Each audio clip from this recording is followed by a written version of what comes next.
नमस्कार, स्वागत है आप सभी का विशाल कॉम्पिटिटिव क्लासेस में। आज की इस वीडियो में हम लोग बिहार स्टेट एग्ज़ाम जो 2025 में होने वाली है, इसका अभी नोटिफिकेशन वगैरह नहीं आया है, लेकिन बहुत ही जल्द नोटिफिकेशन वगैरह आएगी।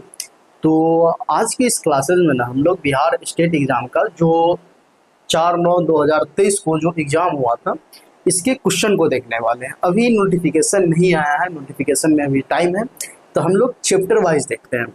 अगर स्टेट एग्जाम के क्वेश्चन को देखिएगा ना, तो 70 से 80% जो क्वेश्चन होता है डायरेक्ट क्लास 10th के बुक से आया रहता है। तो अभी नोटिफिकेशन नहीं आया है, अपने पास समय है, तो अभी हम लोग क्या करते हैं, प्रत्येक साल का जो क्वेश्चन है ना, उसको चैप्टर वाइज हम लोग करके देखते हैं।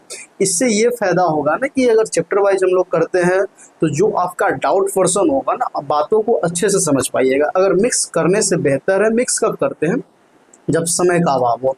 अभी नोटिफिकेशन वगैरह नहीं आया है, तो इतना समय है जिससे हम लोग तैयारी को अच्छे दिशा में लेकर चल सकते हैं।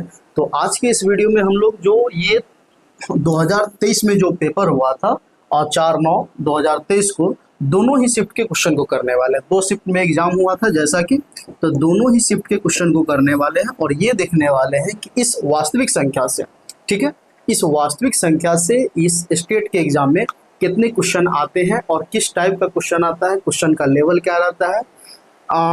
इन सभी बातों को अच्छे से देखते हैं और बातों को समझते हैं। कैसे अगर क्वेश्चन आता है 2025 में, अगर आप एग्जाम देने वाले हैं तो कैसे क्वेश्चन को सॉल्व करेंगे, इस टाइप के क्वेश्चन को अटेम्प्ट करना चाहिए या नहीं करना चाहिए। हालांकि नेगेटिव वगैरह तो नहीं होता है, तो बिल्कुल अटेम्प्ट करना चाहिए, लेकिन कैसे सॉल्व करें या इस टाइप के क्वेश्चन को कैसे बनाएं कम से कम समय में, इन सभी बातों को समझते हैं। तो 2 शिफ्ट में, जैसा कि आप जानते हैं, 2 शिफ्ट में एग्जाम हुआ था 4 सितंबर 2023 को स्टेट का। तो पहले हम लोग फर्स्ट शिफ्ट के क्वेश्चन को करते हैं, फिर सेकंड शिफ्ट को क्वेश्चन करेंगे और साथ में साथ ये भी देखेंगे फर्स्ट शिफ्ट में इस रियल नंबर से, वास्तविक संख्या से जो स्टेट का एग्जाम हुआ था 4 सितंबर 2023 को, कितने क्वेश्चन आया हुआ था। चलिए, तो प्रश्न संख्या अगर 1 को देखें तो प्रश्न संख्या 1 क्या कह रहा है, इस बात को समझिए। अगर गौर से देखिए, क्वेश्चन नंबर 1 आपसे कह रहा है निम्नलिखित में कौन अपरिमेय नहीं है। अपरिमेय नहीं है दैट मीन्स क्या, ये परिमेय पूछा जा रहा है कि परिमेय कौन है। अपरिमेय नहीं है मतलब क्या होगा, वो परिमेय होगा। तो कौन सा परिमेय होगा, देखिए सिंपल सा फंडा है अपरिमेय और परिमेय का। परिमेय कौन होगा, अपरिमेय कौन होगा, जो रूट से बाहर निकल जाए, जो रूट से बाहर निकल जाए ना, जो रूट से बाहर निकल जाए वो होगा परिमेय, और जो रूट में रह जाए वो होगा अपरिमेय। तो कौन रूट से बाहर निकल सकता है। अगर ऑप्शन ए को देखिएगा तो रूट 5 नहीं निकल सकता है। ऑप्शन बी को देखिएगा तो रूट 9, जो कि रूट 9 को देखिएगा तो कितना हो गया 3 अगुने रूट 4, रूट जोड़ 16 देख रहे हैं, किसका हो गया 4 का। तो ये रूट से बाहर निकल गया, डेट मतलब ये हुआ कि ये ऑप्शन आपका बी हो जाएगा। अगर रूट 11 रूट 15 को देखिएगा तो ये रूट से पूर्णतः बाहर नहीं निकलने वाला है। तो परिमेय अपरिमेय का इतना सा फंडा है, जो रूट में रह गया वो अपरिमेय और जो रूट से बाहर निकल जाए वो परिमेय, ठीक है। तो ऑप्शन आपका बी हो जाएगा। आगे आइए, आगे जो 2 नंबर सवाल देख रहे हैं, बहुत ही अच्छा सवाल है, ठीक है। कह रहा है कि 29/343 कैस का दशमलव प्रसार कैसा होगा, शांत होगा, अशांत होगा या अशांत अनावर्ती होगा। अब इस तीनों शब्द को समझना पड़ेगा। देखिए पहले बातों को समझिए। देखिए जो संख्या होता है ना, 2 टाइप का होता है, एक परिमेय होता है और एक आपका अपरिमेय होता है, ठीक। अब जो परिमेय होता है ना, इसका अगर दशमलव निरूपण करें तो ये 2 टाइप से होगा, ठीक है। एक जो होगा वो शांत दशमलव हो जाएगा और दूसरा जो होगा ना वो अशांत आवर्त हो जाएगा, ठीक है, अशांत आवर्त हो जाएगा।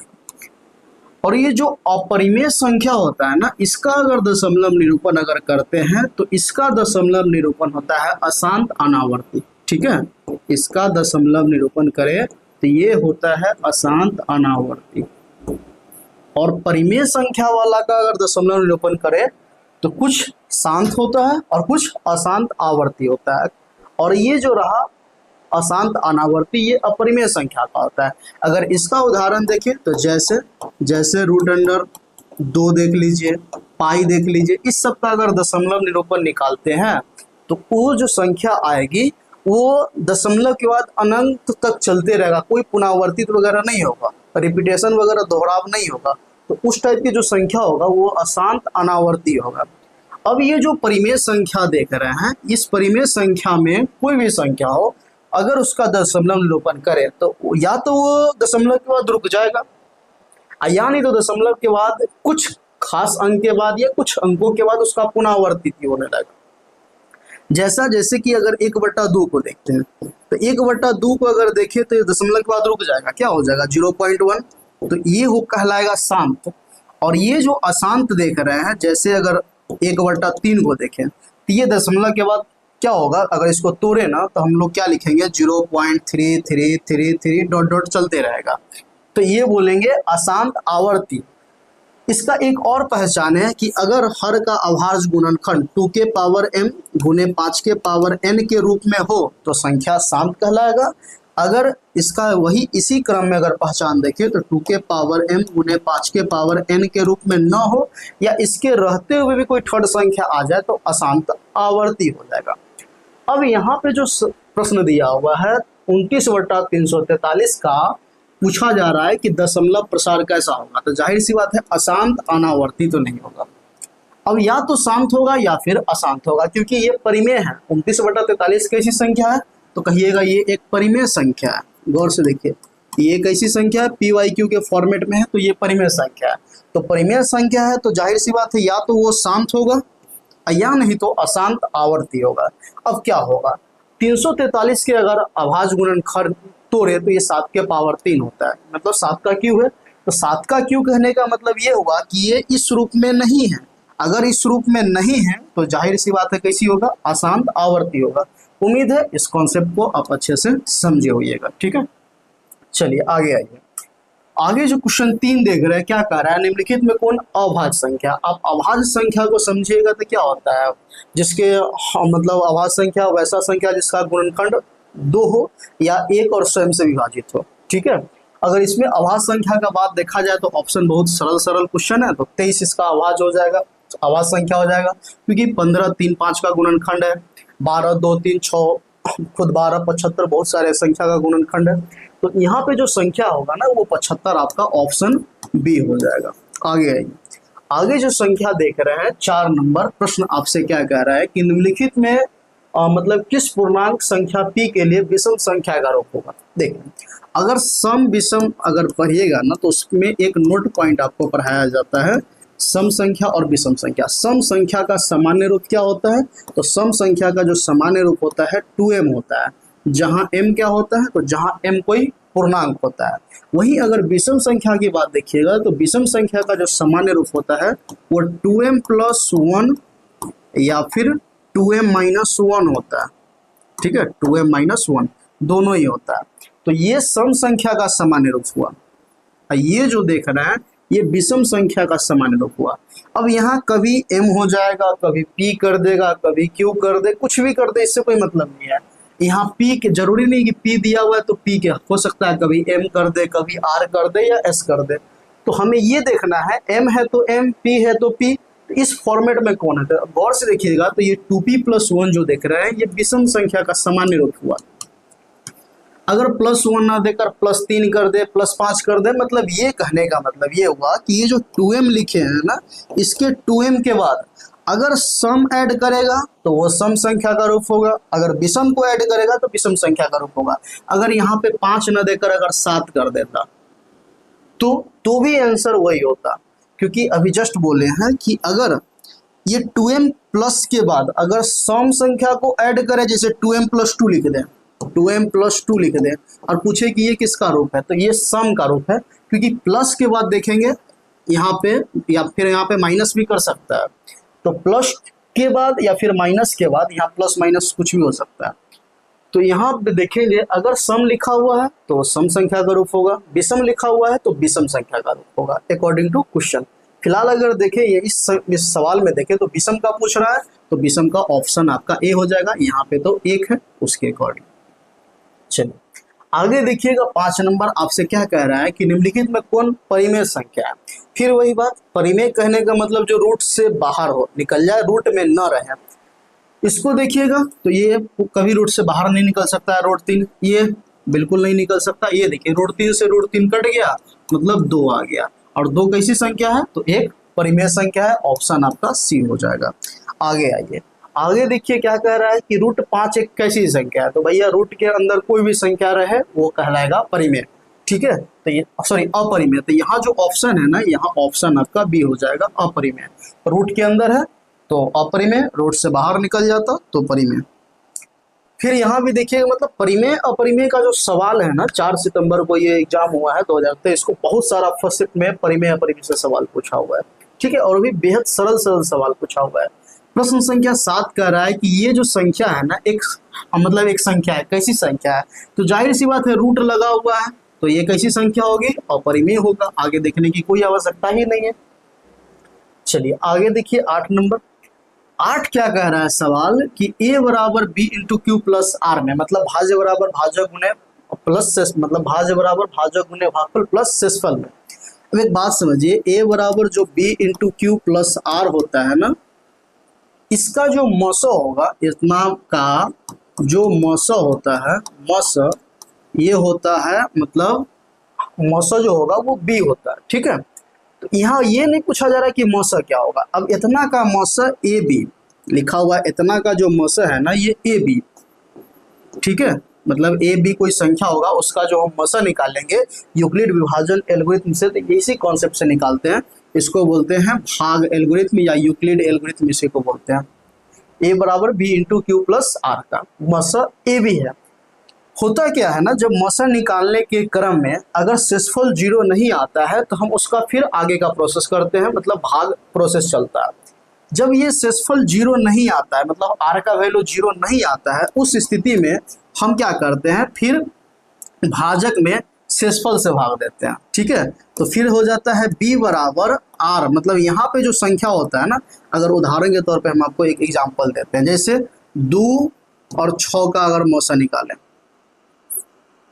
2 और 6 का हम अगर मौसा निकालना जाए तो जो बड़ी संख्या कहला रहता है वो a बन जाता है और जो छोटी संख्या रहता है वो b बन जाता है।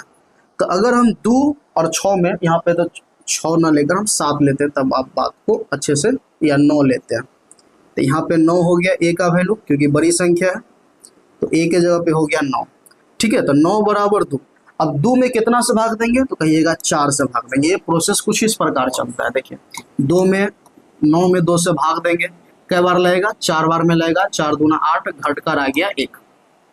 तो वही भाज्य बराबर भाजक गुणे भागफल, भाज्य बराबर भाजक गुणे भागफल प्लस शेषफल, a बराबर b into Q plus R. क्या इस चरण में शेषफल 0 आया है, तो नहीं आया। तो जब इस पहले चरण में शेषफल 0 नहीं आया है तो हम बढ़ेंगे दूसरे चरण में। दूसरे चरण में क्या होता है, जो शेषफल होता है ना, जो शेषफल होता है ना उससे भाग देते हैं भाजक में, ठीक है। तो वही काम यहाँ भी करेंगे। अब शेषफल 0 नहीं आया है तो अब 2 में भाग देंगे 1 से, कै बार लगेगा, तो जाहिर सी बात है 2 बार में लगेगा, 2 आ जाएगा, घटकर आ गया 0, तो 2 बार में लगा, शेषफल आ गया 0। ये प्रोसेस तब तक चलता है जब तक शेषफल 0 ना आ जाए। तो मुद्दा ये नहीं है कि शेषफल 0 आ जाए, मुद्दा ये है कि ये जो 9-2 का मौसा निकाले हैं, तो 9-2 का मौसा कितना आया है, तो कहिएगा जिस चरण में शेषफल 0 आता है ना वही मौसा बन जाता है। तो इस चरण में सेकेंड वाले टर्म में शेषफल 0 आ रहा है, मौसा 1 हो गया, जो भाजक होता है वही मौसा बन जाता है। तो यहाँ मौसा भी नहीं निकालना है हमें कुछ और कह रहा है, बातों को समझिए गहराई से। तो जो 9-2 का मौसा होगा ना वही मौसा होगा 2-1 का। अगर आपसे बोले कि 9-2 का मौसा बताइए तो 9-2 का मौसा बोलिएगा 1 होगा।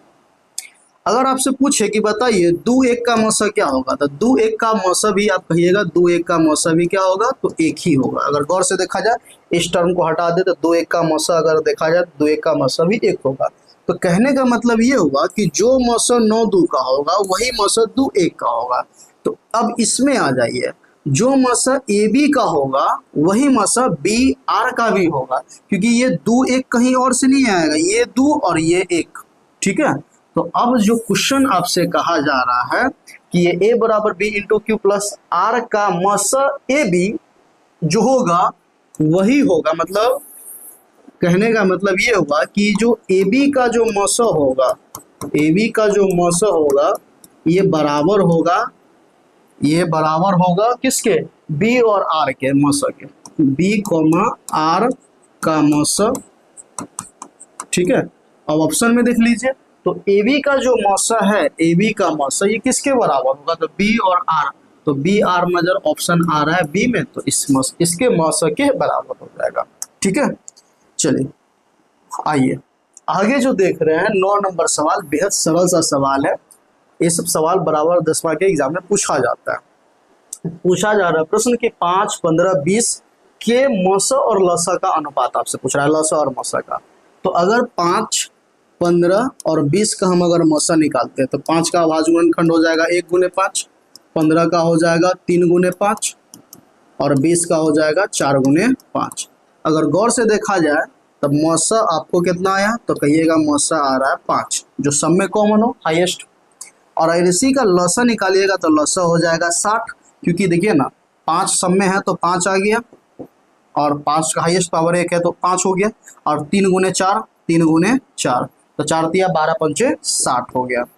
अब अभिष्ट अनुपात बराबर अनुपात निकालना है, तो अनुपात बराबर क्या लिखेगा, तो पहले चर्चा किसका है, तो पहले चर्चा है लसा का, तो लसा का वैल्यू कितना है 60 और फिर है मौसा, तो आप लिखेंगे 60/5, 60/5, 5 इकाई 5 और 12 पंचे 60, मतलब 12/1, कहने का मतलब 12:1 आपका आंसर हो गया। ऑप्शन नंबर आपका डी हो गया। उम्मीद है बातों को आप समझे होइएगा। चलिए आगे आइए, आगे कह रहा है 10 नंबर सवाल कि इतना है कैसी संख्या, क्या ये रूट से बाहर निकल सकता है, तो बिल्कुल नहीं निकल सकता है, तो अपरिमेय होगा। मतलब अपरिमेय परिमेय से बहुत सारा सवाल पूछा हुआ, लगभग 5 से 7 सवाल पूछ दिया अब तक केवल फर्स्ट शिफ्ट में। चलिए और आगे देखते हैं सवाल। ये सवाल देखिए काफी अच्छा सवाल है कि यदि 65 और 117 का जो मौसा है ना वह 65m - 117 के रूप में है तो m का क्या मान होगा। मतलब प्रश्न आपसे ये कह रहा है कि इतना का अगर आप मौसा निकालते हैं तो ये जो मौसा है ना इतना के बराबर है, मतलब इतना के रूप में, मतलब इतना के बराबर है। तो सबसे पहले आप 65, 117 का मौसा निकालिए, तो 65 का अभाज्य गुणनखंड तोड़िएगा तो 13 पचे हो गया 65, 117 का तोड़िएगा तो कितना होगा, 13 नामा 117, मतलब 9 गुने 13। आप इसको चाहे तो 3 गुने 3 भी लिख सकते हैं, 3 गुने 3 गुने 13, 13 नामा 117। तो हम लोग मौसा बराबर क्या देख रहे हैं, तो कहिएगा मौसा में कॉमन देखिए, तो कॉमन क्या आ रहा है 13 आ रहा है, तो ये तो मौसा निकल गया। अब अकॉर्डिंग टू क्वेश्चन क्या कह रहा है कि ये इतना का जो मौसा है ना, इतना मतलब इतना का मौसा इतना के रूप में है, मतलब आप ये बोल सकते हैं 65m - 117 इक्वल टू इतना का मौसा निकाले तो कितना है 13, इतना का मान इतना के मौसा के बराबर है, तो इतना का मौसा आया 13, मतलब इतना का मौसा 13 जो इतना के रूप में है, मतलब इतना के बराबर है। अब यहाँ से सिंपल सरल सा कीजिएगा, तो 65m बराबर क्या हो जाएगा 13 + 117, दोनों को जोड़ दीजिए 130, तो 65m बराबर कितना हो जाएगा 130, काटिएगा 65 दूना हो जाएगा 130, मतलब आप बोल सकते हैं m बराबर 2, m का वैल्यू 2, मतलब ऑप्शन क्या आ गया बी आ गया। उम्मीद है बातों को आप समझोगे। चलिए आगे देखिए क्या कह रहा है, प्रश्न संख्या 12, बहुत अच्छा सवाल है। कह रहा है कि n का वह कौन सा मान है जिसके लिए 4 का पावर n जो होगा ना वो मतलब शून्य पर होगा, मतलब उसका जो अंत हो ना शून्य पे हो, मतलब इकाई अंक शून्य है, मतलब n के जगह पे वह कौन सा मान होगा, मतलब n के जगह पे क्या रखा जाए जिससे ये होना कि 4 के पावर n का जो अंत हो, मतलब इकाई अंक को शून्य आ जाए, जैसे 40 हो गया, इस टाइप से देख रहे हैं इकाई अंक क्या है 0, तो वही पूछ रहा है। तो ये जो सवाल है ना इसमें n का मान आप कुछ भी डाल दीजिए, कभी भी n का मान कुछ भी डाल दीजिए जिससे ये इकाई अंक मतलब अंत शून्य पे इसका नहीं हो सकता है, मतलब n का वो कोई भी प्राकृत मतलब मान नहीं है, प्राकृत संख्या नहीं है जो 4 के पावर n को शून्य पे समाप्त कर दे। अब देखना चाहते हैं तो देख लीजिए, 4 का पावर अगर 1 डालेंगे तो 4 होगा, 4 का पावर 2 डालेंगे तो 16 होगा, 4 का पावर 3 डालेंगे 64 होगा, ये सिलसिला इसी प्रकार चलते रहेगा। क्या कोई भी ऐसा प्राकृत संख्या होगा जो इसको 0 पे समाप्त कर दे, तो बिल्कुल नहीं, मतलब ऐसी कोई संख्या n नहीं है, मतलब ऑप्शन आपका सी हो जाएगा। ठीक है, यही आपका ऑप्शन हो जाएगा। जरूरी नहीं है कि 4 का पावर n, कभी कभी ये 6 का पावर भी n कर देगा, ठीक है, तो भी कुछ कोई संख्या नहीं मिलेगा, कभी कभी 15 का पावर n कर देगा, ठीक है, मतलब कुछ भी दे पावर n इस टाइप में, तो कोई भी ऐसा प्राकृत संख्या n नहीं होगा जिससे ये इसका समाप्त शून्य पे हो सके। ठीक है, तो फिलहाल ऑप्शन आपका सी हो जाएगा। चलिए यहाँ पे 13 नंबर सवाल देखिए, मतलब ये फर्स्ट शिफ्ट का भी चल रहा है हम लोग। ठीक है, 4 सितंबर को जो एग्जाम हुआ था 2023 में स्टेट का पेपर 1 का हम लोग देख रहे हैं। तो ये 13 नंबर सवाल को देख रहे हैं। क्या कह रहा है कि 4052 और 12576 का मौसा क्या होगा। मौसम मतलब क्या होता है, मौसम मतलब हाईएस्ट कॉमन फैक्टर। तो ऑप्शन के अकॉर्डिंग देखिए, इसका मौसा निकालने हम लोग नहीं बैठेंगे तो बड़ी लंबा चौड़ा निकलेगा, तो मौसा हमें नहीं निकालना है। 4 ऑप्शन है जिसमें से ऑप्शन के अकॉर्डिंग इसको हम छाट लेंगे। मौसा का मतलब ये भी एक मतलब ये हुआ कि हाईएस्ट कॉमन फैक्टर। तो ऑप्शन में देखिए जो सबसे बड़ा कौन है, एक पॉसिबल ये है कि वो मौसा हो सकता है, वो नहीं होगा तो उससे छोटा, वो नहीं होगा तो उससे छोटा, यही ऑप्शन हो सकता है। तो ऑप्शन में देख रहे हैं सबसे बड़ा कौन है, 4। क्या 4 इस दोनों संख्या को विभाजित कर सकता है? अगर विभाजित कर दिया मतलब वो एचसीएफ हो जाएगा। क्या 4 से ये विभाजित होगा? तो बिल्कुल, अगर 4 से काटे तो 4 दाही 40, 4 इकाई 4, 4 तिया 12, मतलब ये 4 से कट रहा है। इसको अगर काटे 12 576 को 4 से, तो 4 से ये कटेगा, तो बिल्कुल देखते हैं कटता है कि नहीं। 4 से काटेंगे तो 4 तिया 12, 4 इकाई 4, 4 चौका 16, फिर 4 चौका 16, बिल्कुल कट रहा है। अगर ये 4 जो है अगर इस दोनों संख्या को विभाजित कर रहा है, मतलब ये हुआ इस दोनों का जो मौसा होगा वो ऑप्शन डी मतलब 4 हो जाएगा। ठीक है, तो हमें मौसा निकालने नहीं बैठना है, अन्यथा मौसा निकालने बैठिएगा तो 1 से 2 मिनट का समय लग जाएगा अगर अच्छा से निकालते हैं तो फिलहाल हमें तो उतना करना नहीं है, डायरेक्ट देखेंगे ऑप्शन के अकॉर्डिंग छाट लेंगे। चलिए, अब फर्स्ट शिफ्ट में देखा जाए तो टोटल जो स्टेट का एग्जाम हुआ था, ये जो पेपर 1 के लिए देख रहे हैं, तो पेपर 1 में फर्स्ट शिफ्ट से हम क्या देख रहे हैं, टोटल कितना क्वेश्चन पूछ रहा है। तो आप कहिएगा फर्स्ट शिफ्ट से ना टोटल देखा जाए तो 13 क्वेश्चन पूछ रहा है, मतलब फर्स्ट शिफ्ट से 13 क्वेश्चन पूछा हुआ है। चलिए, अब हम लोग सेकेंड शिफ्ट को देखते हैं और फिर देखते हैं कि सेकेंड शिफ्ट में कितना क्वेश्चन पूछा हुआ है। चलिए, अब हम लोग सेकेंड शिफ्ट का देखते हैं, वही 4 सितंबर 2023 का जो पेपर है। आइए, पहला क्वेश्चन क्या कह रहा है कि सबसे छोटी अभाज्य और सबसे छोटी यौगिक संख्या का मौसा होगा। तो सबसे पहले तो यहाँ समझ लीजिए कि सबसे छोटी भाज्य और सबसे छोटी अयौगिक, यौगिक मतलब अभाज्य, तो सबसे छोटी अभाज्य कौन होता है, तो सबसे छोटी अभाज्य जो होता है वो 2 होता है, छोटा। ठीक है, उसी प्रकार सबसे छोटी यौगिक, यौगिक मतलब क्या हुआ, यौगिक कहने का सेंस ये हुआ भाज्य संख्या। ठीक है, यौगिक कहने का मतलब भाज्य संख्या, तो सबसे छोटा ये होता है 4। 2 चीज पूछ सकता है, या तो इसका जोड़ पूछ दे, इसका गुना पूछ दे, इसका भाग, कुछ भी पूछे, बात की बात है। फिलहाल यहाँ क्या पूछ रहा है, तो सबसे छोटी अभाज्य और सबसे छोटी यौगिक संख्या का मौसा पूछा जा रहा है, मौसा पूछ रहा है। तो देखिए मतलब ये हुआ कि 2 और 4 का आपसे मौसा पूछ रहा है कि 2 और 4 का मौसा बताइए। तो 2 और 4 का अगर मौसा निकालिएगा तो 2 और 4 का मौसा क्या होगा, तो 2 और 4 का मौसा 2 हो जाएगा, जाहिर सी बात है।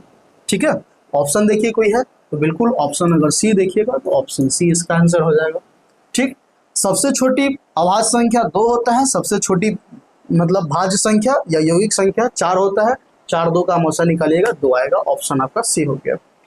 चलिए आगे देखिए, प्रश्न संख्या 2 नंबर, निम्नलिखित में किसका गुणनफल एक परिमेय होगा। जो रूट से बाहर निकल जाएगा वो परिमेय होगा, रूट में रह जाएगा वो अपरिमेय हो जाएगा। फिलहाल अगर देखते हैं ऑप्शन ए को, तो ये कभी भी रूट से बाहर नहीं निकल सकता है। ऑप्शन बी, ये 3 हो जाएगा, ये रूट में ही रह जाएगा, मतलब ये फंसा रहा है, मतलब ये भी नहीं होगा। अगर ऑप्शन सी को देखिएगा, 27 को आप लिख सकते हैं क्या, रूट 3 गुने रूट 3 और गुने रूट 3, 3 तिहाई 9, 9 3 27, एगो रूट 3 का, फिर ये रूट 3। अगर गौर से देखिए तो रूट 3 गुने रूट 3 3 हो गया, और फिर रूट 3 गुने रूट 3 3 हो गया, मतलब रूट से बाहर निकल गया। अब क्या आ रहा नहीं आ रहा उससे कोई लेना देना नहीं है, परिमेय पूछ रहा है, रूट से बाहर निकल गया, ऑप्शन आपका सी हो जाएगा। चलिए आगे देखिए, आगे क्या कह रहा है प्रश्न संख्या 3 कि 2 परिमेय संख्याओं का मौसा और लसा बराबर है तो वो संख्या क्या होगा। मतलब कोई 2 परिमेय संख्या, अच्छा सवाल है, अब तक का सबसे अच्छा सवाल है कि 2 परिमेय संख्या और 2 अपरिमेय संख्या, मतलब 2 परिमेय संख्याओं का लसा और मसा बराबर है। देखिए तो वो संख्या क्या हो सकता है, क्या वो भाज्य संख्या हो सकता है। देखिए अब देखा जाए तो यहाँ पे जो भी संख्या दिया हुआ है ना सब परिमेय हो सकता है, चाहे वो भाज्य संख्या जो भी होगा वो भी परिमेय होगा, जो अभाज्य संख्या सअभाज्य संख्या होगा वो भी परिमेय होगा, यौगिक संख्या मतलब भाज्य संख्या वो भी परिमेय होगा, और समान का हम लोग चर्चा बाद में करते हैं। पहले हम लोग ऑप्शन ए को चर्चा बातों को समझिए। यहाँ पे बोल रहा है कि दो परिमेय संख्या का मौसा और लसा बराबर है तो वो संख्याएं कैसी होगी, क्या वो भाज्य संख्या होगी। चलिए हम दो अभाज्य संख्या को लेते हैं, सपोज दैट एक ले लिए 2 एक ले लिए 3, दो अभाज्य संख्या हो गया। क्या ये दोनों अभाज्य संख्या का मौसा और लसा क्या बराबर हो सकता है? अकॉर्डिंग टू क्वेश्चन कभी बराबर नहीं हो सकता है। कैसे? तो इसका अगर मौसा निकालिएगा तो मौसा 1 आएगा 2 3 का, और लसा कुछ नहीं है कॉमन तो गुना कर दीजिएगा तो 6 हो जाएगा। क्या 1 और 6 बराबर हो सकता है? बिल्कुल नहीं बराबर हो सकता है, मतलब ऑप्शन ए नहीं होगा। ऑप्शन बी पर आइए। ऑप्शन बी कह रहा है सअभाज्य संख्या। सअभाज्य वो संख्या होता है जिसका HCF 1 होता है, उसको हम लोग सअभाज्य संख्या कहते हैं। मगर मतलब ये हुआ कि अगर HCF 1 होगा तो LCM भी 1 होना चाहिए, पॉसिबल ही नहीं होता है। अगर 9 और 16 एक सअभाज्य संख्या है, देखिए अगर 9 16 का अगर हम लोग HCF निकालते हैं HCF, तो HCF क्या होगा? तो कहिएगा HCF 1 होगा। तो क्या इसका LCM भी 1 होना चाहिए? तो बिल्कुल नहीं, LCM 1 कभी नहीं आ सकता है, बिल्कुल नहीं आ सकता है, क्योंकि कुछ कॉमन ही नहीं है, तो गुना हो जाएगा 16 गुने 9। तो क्या ये दोनों आपस में बराबर है? तो बिल्कुल बराबर नहीं हो, क्योंकि HCF इसका 1 आ रहा है। सअभाज्य मतलब ही होता है कि वैसी दो संख्या या दो से अधिक संख्या जिसका HCF 1 हो उसे सअभाज्य संख्या कहते हैं। मतलब ये ले देकर ये भी रहा कि ये भी नहीं होगा। अब आइए यौगिक संख्या, ऑप्शन से। यौगिक मतलब भाज्य संख्या, यौगिक मतलब भाज्य संख्या। अब भाज्य संख्या का एग्जांपल ले लीजिए, जैसे 4 और 6, 4 और 6। अगर इसका HCF निकालिएगा और इसका LCM निकालिएगा, क्या ये बराबर आएगा? तो बिल्कुल बराबर नहीं आएगा। HCF निकालिएगा तो HCF क्या हो जाएगा? 2 हो जाएगा। HCF निकालिएगा तो 2 हो जाएगा, 4 6 का HCF 2 हो गया। अगर LCM निकालिएगा तो LCF इसका कितना हो जाएगा? अगर HCF निकाले तो 4 6 का 2 3, मतलब 2 दूना 4 तिया 12 हो जाएगा। तो HCF क्या देख रहे हैं? तो HCF 2 आ रहा है और LCM 12 आ रहा है। क्या ये दोनों आपस में बराबर है? तो बिल्कुल बराबर नहीं है। मतलब ये हुआ कि ना तो ऑप्शन ए होगा, न ही ऑप्शन बी होगा, और न ही ऑप्शन सी होगा। ऑप्शन जाहिर सी बात है डी होगा। अब डी कैसे होगा इसको भी थोड़ा समझ लीजिए। अगर दो परिमेय संख्याओं का मौसा और लसा बराबर है तो वो संख्या आपस में समान होगा। कोई भी दो संख्या, जैसे ए पहला संख्या हो गया, 2 दूसरा संख्या होगा। अगर ए बराबर हम 2 ले लिए, बी बराबर भी 2 ले लिए, तो जाहिर सी बात है इसका HCF और LCM निकालिएगा तो ये दोनों आपस में बराबर होगा। आप कोई भी संख्या ले सकते हैं, 12 12 ले लीजिए, 12 12 का HCF निकालिए और 12 12 का LCM निकालिए, दोनों आपस में बराबर आ जाएगा। मतलब कोई भी, जब ये पॉसिबल तभी हो सकता है जब ए बराबर बी हो। और देखिए इतना लामझाम करने की आवश्यकता नहीं था। एक सूत्र हम लोग पढ़े 10th में पढ़ाया जाता है, पहली संख्या गुने दूसरी संख्या बराबर HCF गुने LCM। ठीक है, तो देखिए अगर HCF गुने LCM ये दोनों आपस में बराबर हैं, ठीक है, तो जो HCF है वही LCM है, ये दोनों बराबर तब होगा जब A और B आपस में बराबर होगा। तब मतलब A बराबर B होगा, तभी मौसा और लसा आपस में बराबर हो सकता है। तो इस हिसाब से भी ऑप्शन आपका डी हो जाएगा, इस हिसाब से भी ऑप्शन आपका डी हो जाएगा। चलिए आगे आइए। आगे कह रहा है फिर से 6/15 का दशमलव प्रसार कैसे होगा। 6/15 देखने से लग रहा है कि 15 का आवाज खंड तोड़िएगा 3 और 5 आ जाएगा, तो ये आसान होगा, लेकिन हालांकि ऐसा नहीं है। 3 से अगर 3 से काटिएगा तो 2 और 3 से काटिएगा तो 5। वास्तविकता में 6/15 जो है ना ये 2/5 में हो गया। अब 2/5 कैसी संख्या है? तो आप जाहिर सी बात है आप जानते हैं कि ये हर का अभाज्य गुणन केवल 2 हो या केवल 5 हो या 2 5 के रूप में हो, संख्या साम होगा। तो ये कैसी संख्या है? तो ये साम हो गया। ऑप्शन आपका ए हो जाएगा। चलिए आगे आइए। आगे कह रहा है कि π/2 कैसी संख्या है। जाहिर सी बात है कि पाई जैसी शब्द का जिक्र हो गया, ये हो जाएगा अपरिमेय। ठीक है, अब पाई के साथ किसी भी संख्या को गुना करे, जोड़े, घटाए, भाग दे, इससे कोई फर्क नहीं पड़ता है। बस ये देखना है कि पाई शब्द लिखा हुआ है, पाई मतलब वो अपरिमेय हो जाएगा। ये सवाल को देखिए, ये कह रहा है कि 0.1211211112 फिर मतलब एक, फिर दो, फिर दो बार एक, फिर दो, फिर तीन बार एक, फिर दो, फिर चार बार एक, फिर दो, फिर आगे पांच बार होगा। एक कैसी संख्या है? तो देखिए ये कोई क्रम ही नहीं है, ये कोई क्रम में नहीं है, पुनरावर्तित वगैरह दोहराव नहीं हो रहा है। जरूरी नहीं है कि आगे चलते चलते चलते ये रिपीट होगा ही होगा, ये कोई दोहराव नहीं हुआ। इसको आप रैंकिंग वगैरह के फॉर्मेट में नहीं लिख सकते हैं, तो ये तो परिमेय नहीं होगा।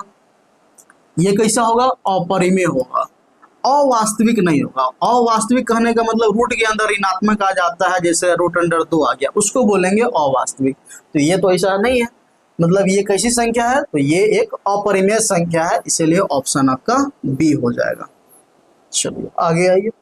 आगे जो देख रहे हैं सवाल 7 नंबर, 7 का कहना है निम्नलिखित में कौन विजातीय है? विजातीय कहने का सेंस यहाँ पे जो देख रहे हैं अपरिमेय अपरिमेय से आपको दिया हुआ है। सवाल ये डायरेक्ट नहीं कर रहा है कि निम्नलिखित में कौन परिमेय है या निम्नलिखित में कौन अपरिमेय है, वो खोज रहा है कि विजातीय कौन अलग वाला है। गौर से देखिएगा 3/5 तो कहिएगा ये परिमेय है। 4/16 देख 16/4, 4 से 16 काटिएगा 4 बार तो रूट अंडर 4 मतलब 2 तो कहिएगा ये भी परिमेय है। रूट अंडर 2/5 मतलब ये रूट से बाहर तो नहीं निकल सकता है, ये अपरिमेय हो गया। और 25/9 ये परिमेय हो गया। आप खुद देख लीजिए कौन विजातीय हो गया, तो ये परिमेय है, ये परिमेय है, वो परिमेय है। तो ये जो ऑप्शन सी देख रहे हैं ये क्या हो गया? अपरिमेय हो गया। ऑप्शन सी इसका आंसर हो जाएगा। ठीक है, ये जो संख्या है ये अपरिमेय संख्या है, तो यही विजातीय हो गया। आगे आइए। आगे कह रहा है फिर से पाई किस प्रकार का संख्या? अभी जस्ट आया था π/2, अब दिया हुआ है पाई। पाई कैसी संख्या है? अपरिमेय संख्या है। फिर कह रहा है 9 नंबर सवाल कि दो क्रमिक सम संख्याओं का एचसीएफ क्या होगा? देखिए अच्छा सवाल है ये भी। दो क्रमिक, क्रमिक का मतलब होता है लगातार, क्रमिक का मतलब लगातार, मतलब आपसे ये पूछा जा रहा है कि दो लगातार सम संख्या का मसा क्या होगा। देखिए दो चीज होता है, दो लगातार पूछे, दो लगातार सम संख्या का, दो लगातार सम संख्या का मौसा, या फिर पूछे आपसे कि दो लगातार विषम संख्या का मौसा पूछे, विषम संख्या का मौसा पूछे। इस दोनों बात को माइंड में आप याद रखिएगा, हालांकि ये सब कुछ बात है नहीं, कॉमन सेंस है। दो लगातार सम संख्या, कोई भी दो लगातार सम संख्या ले लीजिए। उदाहरण के तौर पे अगर जैसे 2 4 ले लीजिए, कुछ भी ले लीजिए, इसका मौसा कितना आएगा? 2 आएगा। आप 4 6 ले लीजिए, लगातार बोल रहा है, 4 के बाद आप 16 न ले सकते हैं, ये लगातार नहीं हुआ, ये लगातार नहीं हुआ। तो इतना याद रखिए कि जब दो लगातार संख्या का सम संख्या का मौसा पूछे तो 2 हो जाएगा, अगर विषम संख्या का मौसा पूछे तो उसका 1 हो जाएगा। जैसे आप 1 3 का मौसा निकालिए, 5 3 का 5 और 7 का मौसा निकालिए, 9 11 का मौसा निकालिए, ये सब लगातार है। 9 विषम संख्या है तो 9 के बाद अगला विषम संख्या कौन आएगा? 11 आएगा। तो 9 11 का अगर निकालते हैं तो क्या आएगा? 1 आएगा। तो इस बात को आप याद रखिएगा कि दो लगातार सम संख्या का मौसा 2 होता है और दो लगातार विषम संख्या का मौसा 1 होता है। तो फिर फिलहाल यहाँ सम पूछा जा रहा है, ऑप्शन आपका बी हो जाएगा। चलिए आगे आइए। आगे 10 नंबर कह रहा है कि सबसे छोटी अभाज्य, तो सबसे छोटी अभाज्य क्या होता है? 2 होता है। और सबसे छोटी भाज्य ये क्या होता है? तो 4 होता है। इसका गुणनफल पूछ रहा है, तो 2 × 4 कितना हो जाएगा? 8। ऑप्शन नंबर आपका सी हो जाएगा। उम्मीद है आप बातों को समझे होइएगा। सबसे छोटी भाज्य 2 हो गया, सबसे छोटी मतलब अभाज्य 2, भाज्य 4, 4 दूना 8 हो गया। आगे है ये 11 नंबर सवाल। 11 क्या कह रहा है? यदि भाज्य ए भाजक बी और ए बराबर B into Q plus R में शेषफल आर के लिए कौन सा सत्य है? देख लिए ये यूक्लिड विभाजन है, यूक्लिड विभाजन एल्गोरिथ्म, विभाजन एल्गोरिथ्म आपको पढ़ना है, एल्गोरिथ्म। ठीक है, यूक्लिड विभाजन एल्गोरिथ्म क्या होता है? ए बराबर B into Q plus R में आर जो होता है ना, आर ये ग्रेटर देन इक्वल टू 0 होता है, लेस देन बी होता है। मतलब ये हुआ भाज्य बराबर भाजक गुने भागफल प्लस शेषफल में शेषफल का जो मान होता है ये 0 से बराबर होगा या उससे बड़ा होगा, लेकिन ये जो भाजक होगा ना उससे छोटा होगा। मतलब ये देखिए, जैसे हम 2 में 5 में 2 से भाग दिए, क्या बार लगा, तो कहिएगा 2 बार लगा, घटकर आ गया 4। तो ये जो शेषफल होगा ना, ये शेषफल या तो इससे बड़ा हो, मतलब ये जो शेषफल होगा ना, ये जो शेषफल देख रहे हैं एक, या तो ये 0 से बड़ा होगा, या तो ये 0 से बड़ा होगा, या 0 के बराबर हो जाएगा, 0 से बड़ा या उसके बराबर हो जाएगा। लेकिन इस 2 से हमेशा क्या होगा, मतलब इसको बोलते हैं भाज्य, इसको बोलते हैं भाज्य, इसको बोलते हैं भाजक, इसको भागफल,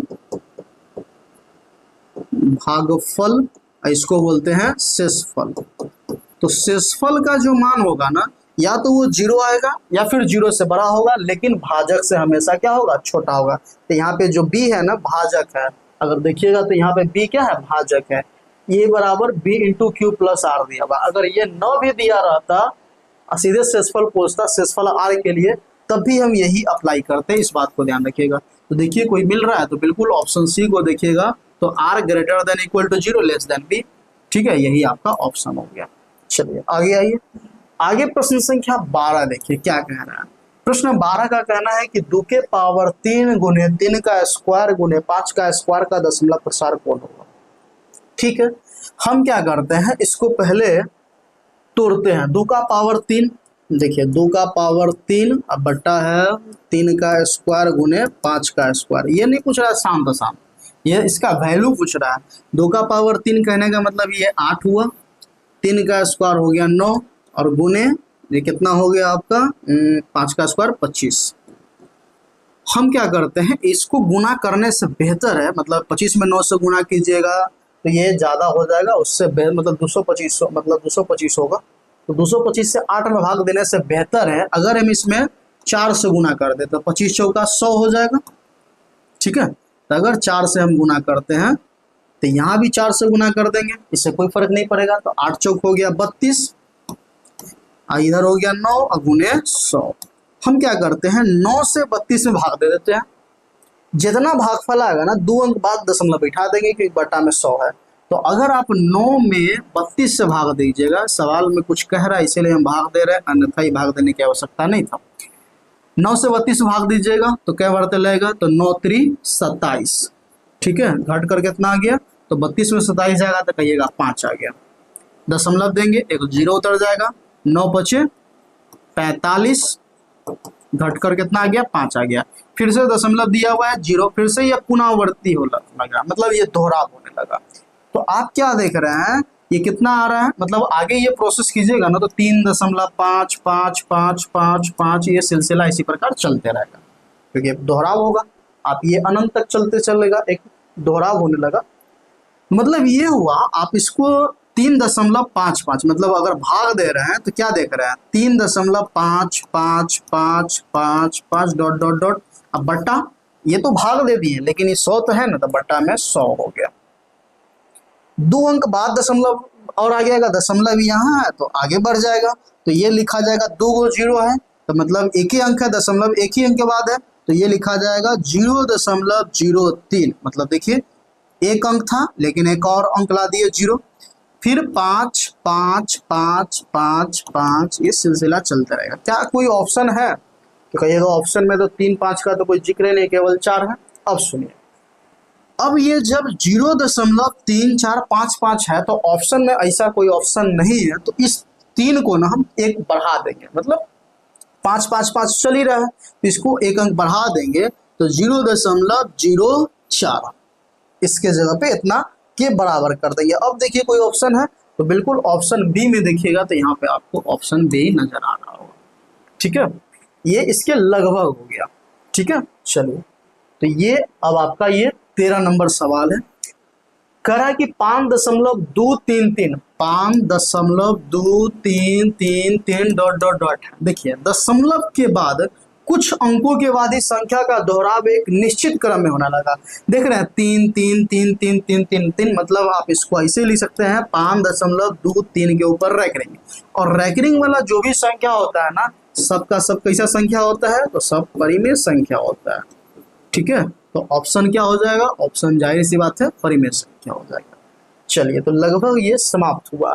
तो ये निष्कर्ष क्या निकला? तो निष्कर्ष ये निकला कि यहाँ भी 13 क्वेश्चन है, सेकेंड शिफ्ट में भी, और फर्स्ट शिफ्ट में भी 13 क्वेश्चन था। मतलब ये हुआ कि ये जो पेपर एक जो देख रहे हैं ये हुआ था 4 सितंबर 2023 को। तो दोनों ही शिफ्ट में, चाहे वो फर्स्ट शिफ्ट हो या फिर सेकेंड शिफ्ट हो, दोनों में कितना क्वेश्चन है? तो 13 क्वेश्चन पूछा हुआ है वास्तविक संख्या से। उम्मीद है ये एनालिसिस जो है, विश्लेषण जो आपको समझ आया होगा। क्वेश्चन कुछ खास नहीं था, बहुत ही सरल सरल क्वेश्चन था।